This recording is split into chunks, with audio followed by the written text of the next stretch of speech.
Over 20 years ago, I coined the expression think big, and it's been a part of my life ever since. It's also come true. I became an even bigger success after I said it than I was before. And that's one reason I think it's an important way to think. It obviously works, and that's what I'm going to talk about today. What I said exactly in my first book, The Art of the Deal, is as follows. I like thinking big.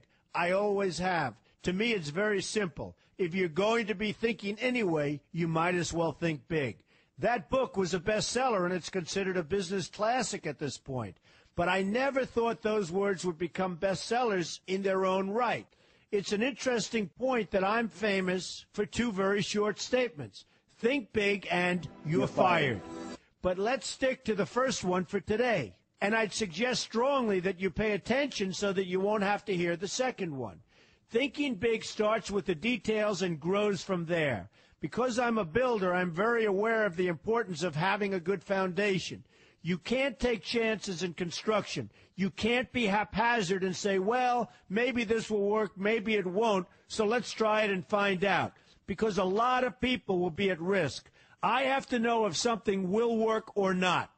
Every inch has to be accounted for. In other words, thinking big starts with being thorough. So number one, be thorough. Don't count on happenstance to get you anywhere, because it won't.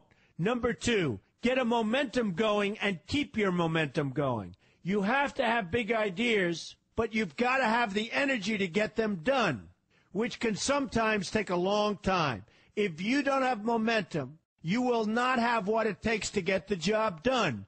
Patience alone isn't enough.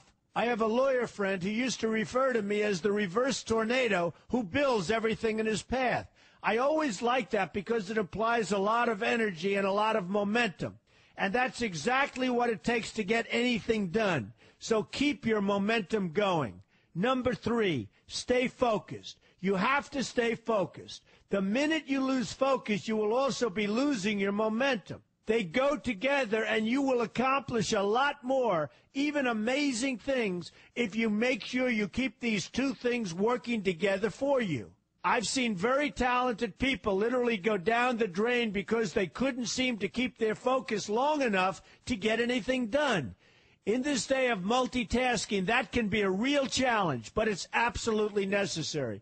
Ask yourself this question: what should I be thinking about right now? That simple question can restore your focus in no time at all. And your answer right now should be listening to Donald Trump.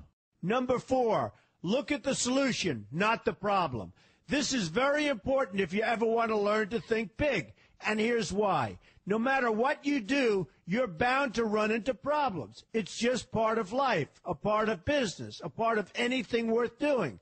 If you let the problems get in your way, they'll become bigger than your idea was to begin with, and you will be a wipeout. No matter how bad things look, keep your focus on the solution, and you will be surprised how things can work out, and work out properly. One way I do this is to ask myself when confronting a possible problem, is this a blip or is this a catastrophe? A catastrophe is something like an earthquake, a tsunami, a war, and so forth, and a blip is everything else. Right away, you'll have the right perspective, and your equilibrium will be restored. So keep your focus on the solution. Number five, see opportunity for what it is, an opportunity. For example, why are you listening to me today? Curiosity? You like me? You don't like me? You want to learn? You have nothing else to do? You want to hear me tell you you're fired? I hope not. But whatever your reasons might be, they've brought you to a good place to get involved and to learn. And that's an opportunity right there. People think that because I'm rich and famous that I know everything. I know a lot, but one thing I know is that I don't know everything. So I ask myself this question every day. What can I learn today that I didn't know before? And you know what? I learn something new every single day. That's a big reason for my success, and the same thing can apply to you. Take the time to see today as an opportunity, and you'll be surprised by what can come your way. Be open to new ideas, and you will be creating your own opportunities before too long. Number six, know everything you can about what you're doing.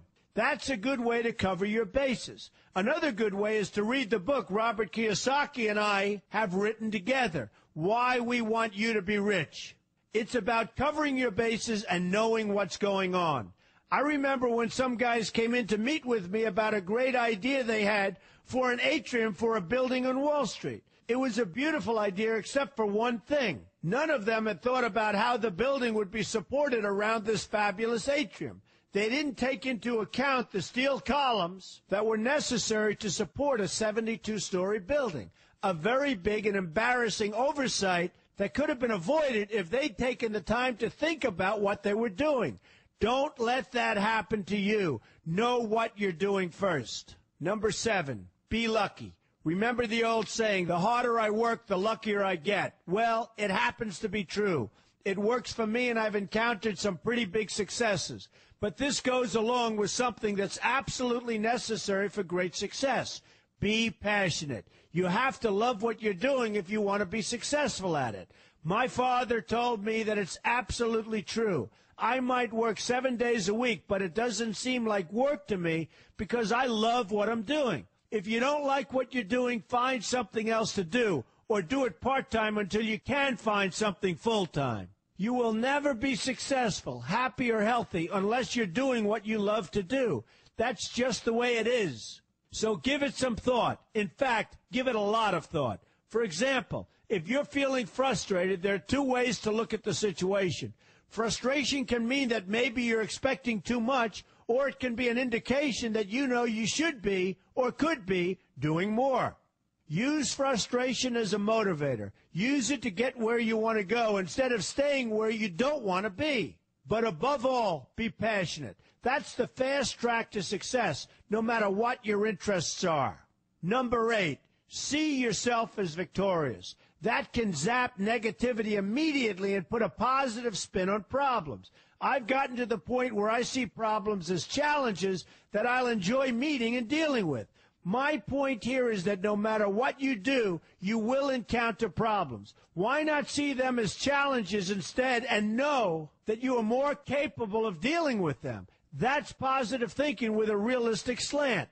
When I go into negotiations, I keep an open mind to what may happen. But I can tell you that there's already a done-deal attitude on my part. I've already thought the process through to the extent that I know everything will be better off if they agree with what I've come up with because I've taken both sides into account.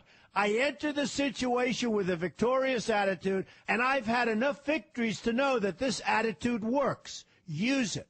Number 9, be smart. Know that you have something unique to offer because you do use the tools that are provided for you and remain open to new ideas. That's being smart. That's also where innovation comes from. Being smart means you know how to use what you've got. That doesn't mean there's nothing left to learn, but it means that you will have the ability to learn and move forward with success. And success is very important. Success is what you want. Just be successful. Believe me, you'll be happier. I know people who have had very few real advantages in life, and yet they've managed to become giant successes. They figured out how to use what they had, not to dwell on what they didn't have. I'm convinced that everyone has something useful to offer, and if you apply yourself diligently, you'll find that you have what it takes to succeed, and you're going to be a lot happier for it. Number 10, above all, never give up. Never, never, never give up. The only time you will be a failure is if you quit trying. Only losers quit. The biggest losers in the world are quitters. Winners keep on going. So whatever you do, never give up. My father always used to harp, never give up, son, never give up. Don't ever quit. I never want to see you give up or quit. Well, my father was a smart guy, and I listened to him. And remember, think big. A good way to start is to read our new book, Why We Want You to Be Rich. 2 men, 1 message. There's a lot of great advice in there for you, and I expect you to pay attention. You're going to do fantastically well. You're going to be a winner, and I'm going to see you in the winner's circle.